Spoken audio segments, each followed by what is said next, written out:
So I kind of realized after completing my Blood of the Father Heart of Steel video that I didn't really talk about the chronology of the episode. The basic rule of thumb is that Brock's scenes go forward in time while the Venture family scenes go backwards. But if you're still confused, I'm going to break it down for you now chronologically. The first scene, both in the episode and chronologically, picks up right where the last episode left off. Brock quits, Helper explodes, 24 dies. Next, Brock wakes up on the OSI's helicarrier and escapes. After that, we have a scene with the Venture family, still on the same day. Hank is pooping, Dean is reading Giant Boy Detective, and the OSI is just leaving the Venture compound after the events of the family that slays together stays together. Brock shows up, knocks out Cardholder and Doe, and says goodbye to Dean. Next up, the Nazis visit with Dr. Volcano and leave with the blood of Hitler in a dog. As they leave, Brock enters. If you're not paying attention, you can easily miss that off-camera Brock beats up the Nazis.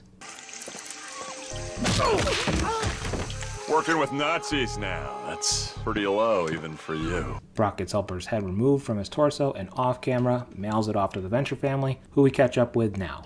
21 shows up to try to get Dr. Venture to clone 24 in exchange for Marvel Comics #1, valued at $500,000.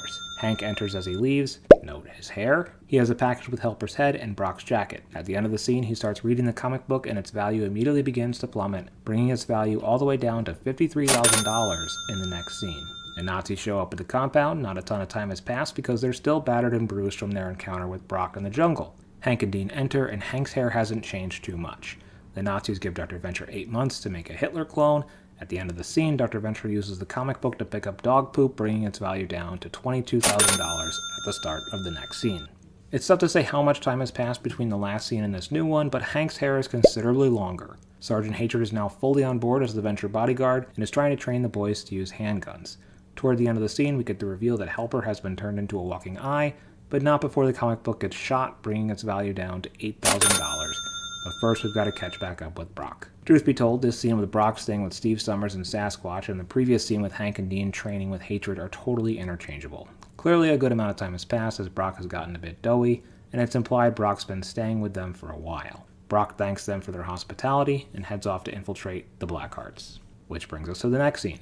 Brock infiltrating the Blackhearts. The plan goes awry when Brock encounters a Sphinx agent in the air ducts and ends up getting shot in the new steel plate in his chest and ultimately taken by more Sphinx agents. Next up, Brock is tied to a chair at Sphinx headquarters, and big twist, it turns out Colonel Gathers is the head of Sphinx. We catch back up with the action at the compound and see that 21 is visiting again, this time to ask Dr. Orpheus for help bringing 24 back. They overhear the dog acting up and find Dean trying to control him with a rolled up Marvel #1 in his hand. At the end of the scene, the dog steals the comic and Dr. Orpheus leaves to prepare for the cleansing ritual.